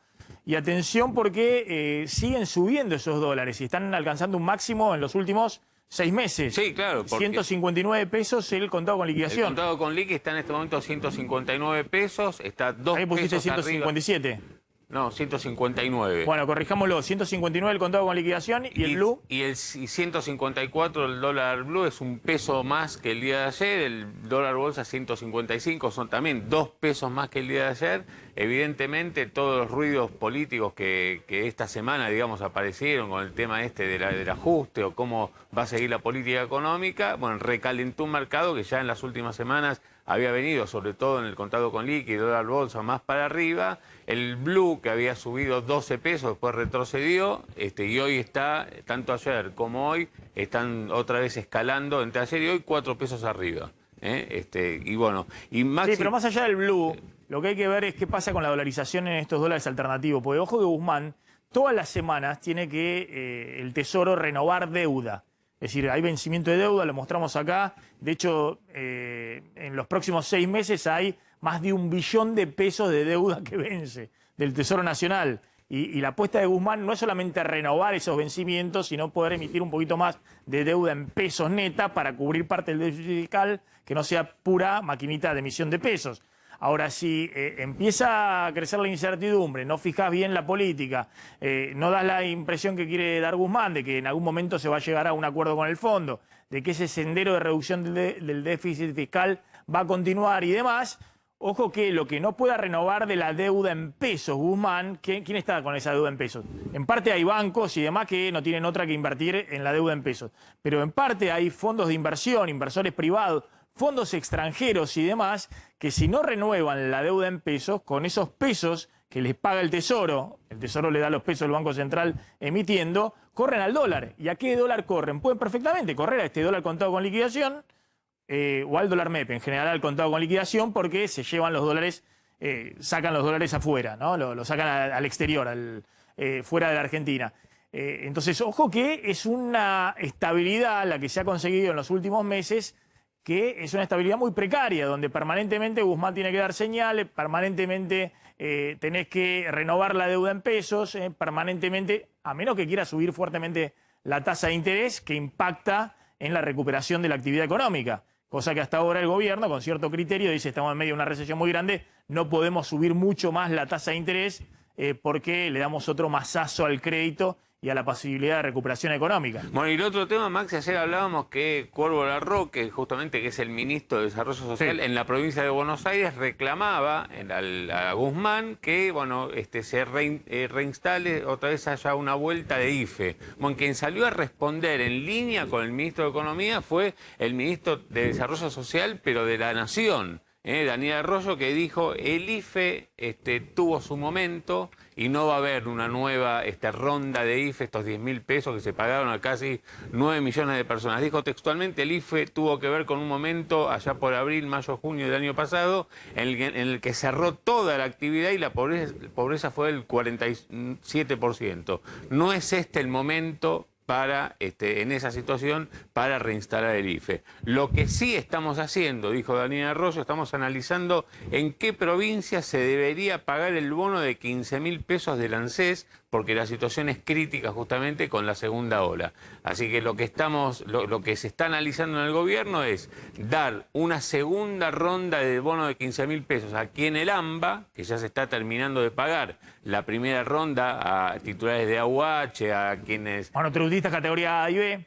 Claro, y también a quienes tienen la asignación por embarazo y darlos en aquellas provincias más surgidas por el tema sanitario. Pero atención que ratifican el gobierno que por ahora IFE no, pese a que Kicillof o su funcionario también Larroque están pidiendo la restitución del IFE. Claro, el IFE costaba 90.000 millones de pesos cada vez que pagabas el IFE.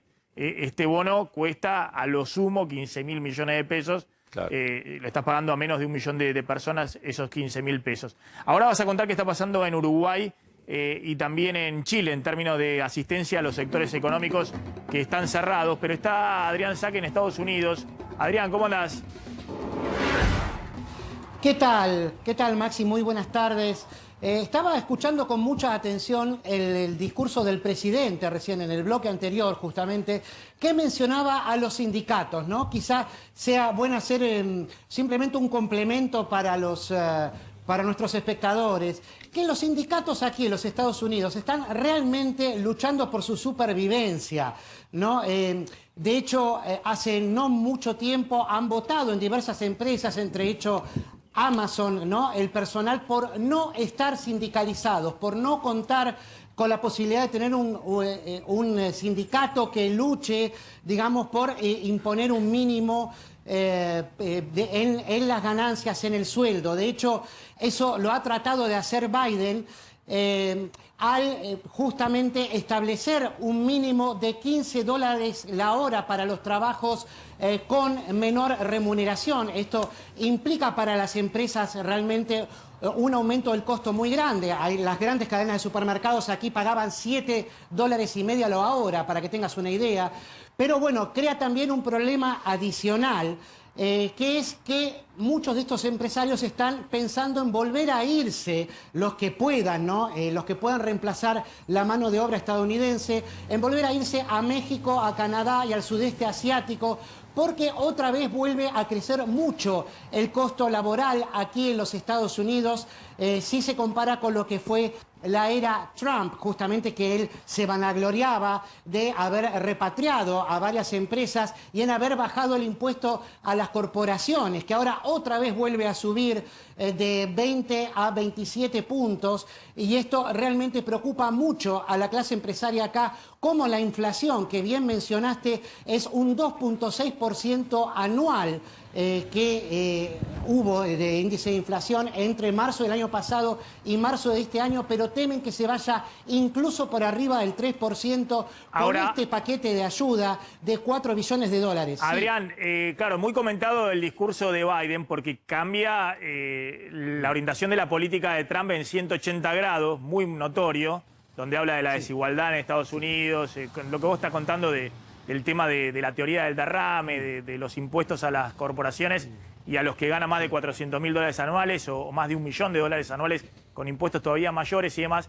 Pero claro, Biden puede hacer eso porque además de ser el presidente más votado en los Estados Unidos, tiene mayoría en ambas cámaras y claramente está captando también un clima de época donde le permite ir por ese lado en Estados Unidos.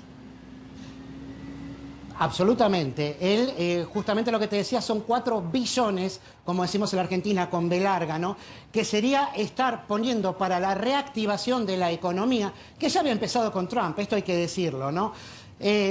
Él está poniendo en la 5ª parte del PBI de los Estados Unidos, que serían 20 billones de dólares, 20.000 millones de dólares, que es el más grande del planeta, ¿no? Pero la 5ª parte ya del PBI para reactivar la economía hace que sea un costo muy grande y que también te enfrentes con nuevos problemas, que es algo que acá no había pasado en los Estados Unidos, por lo menos desde la época de Roosevelt, que es que la gente se acostumbra a recibir subsidios y a no trabajar. Yo, que tengo contacto con varios empresarios aquí, justamente lo que estoy viendo es eso, les está costando poder empatar el sueldo con los subsidios que están dando ahora a través de los cheques, a través del subsidio por desempleo, ¿no? De $300 a la semana. Y cuesta realmente ir convenciendo en algunos sectores, sobre todo los trabajos de menor calificación, el ir convenciéndolos de que vuelvan a unirse a la fuerza de trabajo. Y más con los empresarios, como te decía yo, mirando hacia el exterior para volver a tener mano de obra más económica. Por eso te digo, aquí los sindicatos son importantes, pero no son lo importantes que son en la Argentina o en Europa, por ejemplo, ¿no? Aquí se sabe que es la columna vertebral, llamémosle, del Partido Demócrata. Esto es algo que quedó un poco en la historia, ¿no? Como suele pasar con el laborismo británico, por ejemplo, ¿no? Que también son los sindicatos, Adrián, o con el Partido Justicialista en la Argentina. Adrián, pero aquí es otra la realidad. ¿Cómo viene el tema de la vacunación y cómo viene el tema de los argentinos ahí viajando a Miami fundamentalmente para vacunarse?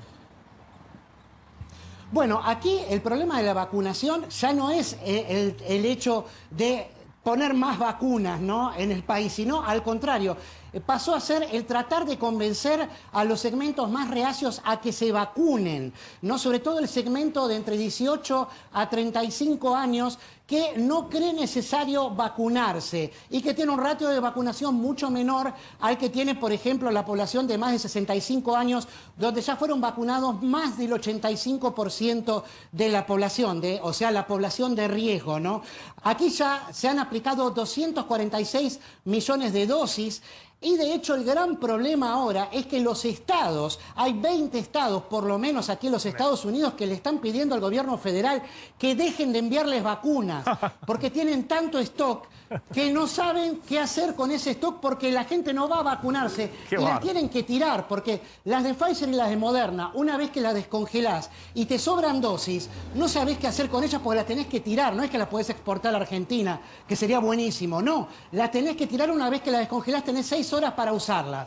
Y entonces por los altoparlantes, en los supermercados, en las farmacias, te avisan, ¿hay alguien aquí que quiera vacunarse, que no se haya vacunado y quiera vacunarse? Y de hecho, ya en los eventos como los espectáculos deportivos o en los mercados que hay, los que se arman en las calles también, hay puestos donde te vacunan. Te preguntan si te vacunaste o no porque necesitan vacunarte. Sin ningún requisito. Entonces, imagínate. Adrián, sin ningún requisito. Sin ningún requisito. Sin ningún requisito, Ningún simplemente... requisito. Al contrario. Sí, es decir, te vacunás más allá de que... bueno, y ahí se suma también muchos extranjeros que están yendo vía Miami y otros puntos a vacunarse, obviamente con cierto poder adquisitivo, ¿no? Sí, sí, sí. No, desde luego, el que puede venir acá ya a esta altura se vacuna. Aquellos problemas que escuchábamos al principio con el famoso caso mediático de Yanina Latorre, era cuando recién, de la mamá ahora de le Yanina están sobrando Latorre, las vacunas. era cuando recién empezaban a vacunar. Está bien. Ojo con esto porque también lo dijo Biden en este último discurso. Dijo, bueno, una vez que terminemos de vacunar a todos, que ya le falta, no sé, menos de un mes, en un mes va a terminar de vacunar los 300 millones de norteamericanos, o 320, vamos a ver cómo hacemos para proveer de vacunas al mundo. Biden que quiere hacer la diplomacia de la vacuna, es empezar a, de alguna manera, hacer jugar fuerte ese excedente. Porque le sobra la vacuna, porque no saben qué hacer con la vacuna mucho terreno. Claro, claro. Y no saben qué hacer con la vacuna. Perdió mucho terreno contra Rusia y China. Claro. Y esas vacunas las quiere compartir, dijo. No dijo si donarlas o venderlas, ojo. Eso hay que estar atento. Claro. Adrián, gracias, muy amable. A ver, está Aldo de Díaz, Gracias a ustedes, por favor. presidente de la Cámara de Turismo. Aldo, gracias como siempre. Bueno, ahí veo que dice Good Times, ahí atrás tuyo, Good Friends, Good Wine, Good Times, está bien. Pero no son buenos tiempos para el turismo, justamente. ¿Cómo es el impacto de las últimas medidas? Mirá, la situación sigue siendo crítica, tal cual venimos hablándolo desde el principio de la pandemia, hace ya 14 meses. Hemos tenido 30, 40 días en el verano en donde una veintena de destinos han tenido un porcentaje de ocupación interesante, pero el resto del país nada de nada de nada.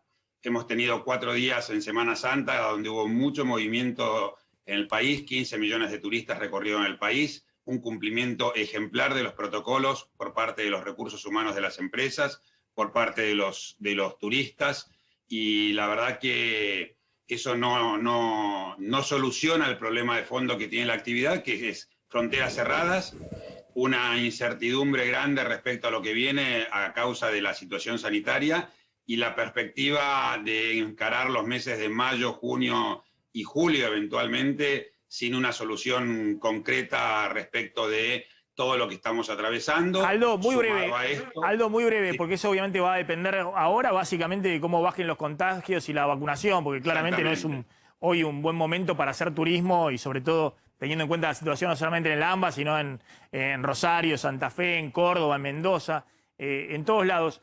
Pero ¿están negociando algo adicional con el gobierno en términos de ayuda a los sectores del turismo, de hotelería y demás? ¿De ayuda económica adicional? Sí, estamos tratando de volver al sistema de asistencia directa. El gobierno lo llamó ATP el año pasado, este año no quieren escuchar esa palabra, o esa sigla, pero en realidad es asistencia directa lo que necesita esta actividad, porque los ahorros se los consumieron el año pasado, los créditos que se sacaron todavía no se pueden pagar, y realmente el año pasado en algún momento la ATP alcanzaba al orden de los 32.000 a 34.000 pesos, hoy el repro alcanza a los 18.000 a partir de este mes, y además las ATP llegaban a 20.000 empresas y el repro está llegando a apenas 4.000, en una situación, insisto, muy compleja. Claro, absolutamente nada que ver. Y muy breve, el tema vuelos al exterior, a Estados Unidos y demás, ¿eso sí está creciendo por el tema de la vacunación en Estados Unidos? No es que esté creciendo. En realidad la restricción de vuelos ha sido tan impresionante y quedan tan pocos vuelos que cualquier movimiento genera una sobredemanda de vuelos y se pagan los precios que estás escuchando que se pagan para ir a vacunarse a los Estados Unidos. Pero es justamente un buen ejemplo, un buen ejercicio para que miremos lo que nos va a pasar cuando termine la pandemia si no volvemos a poner low cost y si no volvemos a poner líneas aéreas para que llenen de vuelos la Argentina. Aldo, gracias, muy amable como siempre. Gracias. Vamos volando a la tanda. Cuando volvamos, Damián cuenta cómo viene el tema de la vacunación y qué pasa en Uruguay y Chile con el tema asistencia económica. Y tenemos el tema precio de alimentos. Ya volvemos. Bueno, ¿qué está pasando con el precio de los alimentos? Mira, este es un gran problema que tiene el gobierno. Hablamos todo el tiempo de la asistencia, de la ayuda que se puede dar, la pandemia, pero los alimentos vuelven a encaramarse como líderes al tope del ranking de aumentos justamente en medio de una inflación que otra vez en abril va a ser del 3,7, 3,8%. Fíjate, las distintas consultoras dan al precio de los alimentos por encima del resto de la inflación. La inflación de alimentos por arriba de la inflación general. Sí, EcoGo, de la economista de Alpoyeto, 5%, con carne, lácteos, pan y yerba, ahí en el ranking de lo que más aumentó. LSG, la consultora fundada por Martín Lustó, 4,9% en alimentos, lácteos, carne y pan, ahí al tope de los incrementos. Orlando Ferreres, 4,4% y Colatina, 4,1%. Todos ahí por encima, te insisto, con que el promedio de inflación del mes pasado anduvo entre 3,7 y 3,8%. Vamos a ver con cuidado el tema de la inflación, porque eso lo mismo decían para marzo y terminó 4,8. Claro, bueno, por eso las pero está alrededor del 4% la inflación de abril. Ahora fíjate, por arriba. Mayo, ¿cómo viene? Aumentos por todos lados, algunos que ya se corroboran y otros que ocurrirán de la semana que viene y la siguiente, como por ejemplo el precio de la nafta.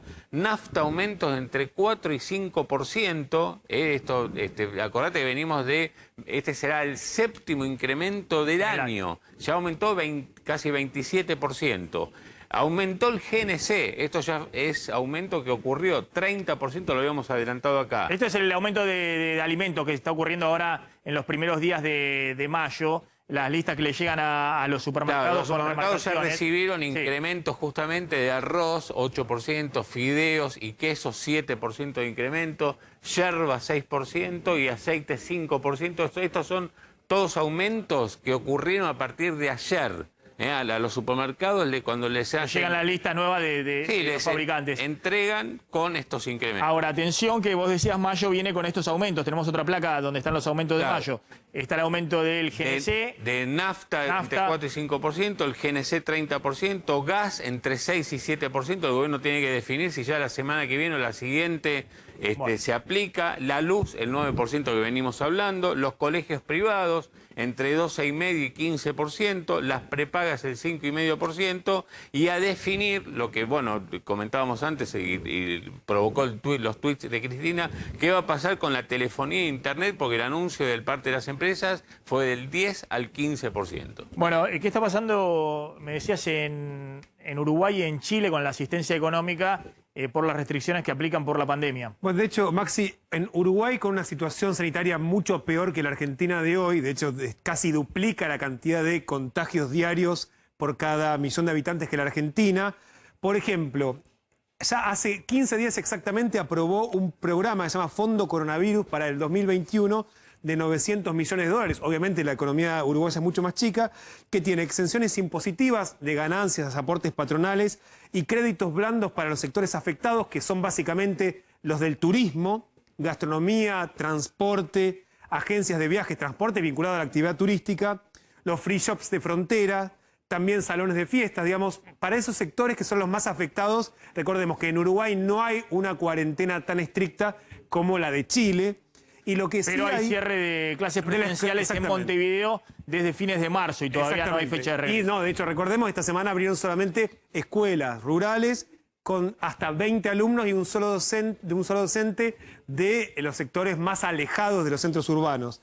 Y lo que sí tienen una suerte de IFE, que es un subsidio por 3 meses de 7.305 pesos uruguayos, son algo así como 167 dólares para trabajadores informales, que es como nuestro IFE del año pasado. En Chile, lo que se hizo este año, se amplió el programa de asistencia que se llama Fondo de Estabilización Económico por 6.000 millones de dólares. El año pasado ya tenían 12.000 millones de dólares.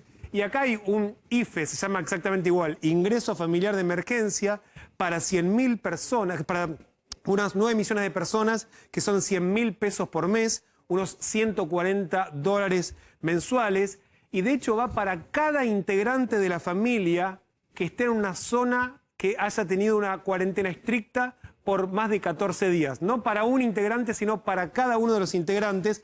Y además, para los sectores medios, hay un bono que son unos 500.000 pesos, unos $700 mensuales, para personas que tienen ingresos medios que son de hasta 2 millones de pesos, que son casi 2.800 dólares mensuales. Para familias con ingresos medios también. Esto es en Chile, que está con una cuarentena estricta, solo circulan esenciales, desde fines de marzo, incluido la suspensión de clases presenciales en Santiago, Gran Santiago, en la zona más populosa, en el área metropolitana de Chile. Exactamente, que de hecho de que Chile tuvo como el peor momento, el pico de la pandemia, Maxi, fueron 380 casos diarios por cada millón de habitantes, muy lejos de los 450 actuales que tiene Argentina, donde ya pasamos un pico muchísimo más elevado. Claramente tienen otro margen desde el punto de vista social, político y económico, fundamentalmente, para aplicar restricciones más fuertes este año en el peor momento de la segunda ola.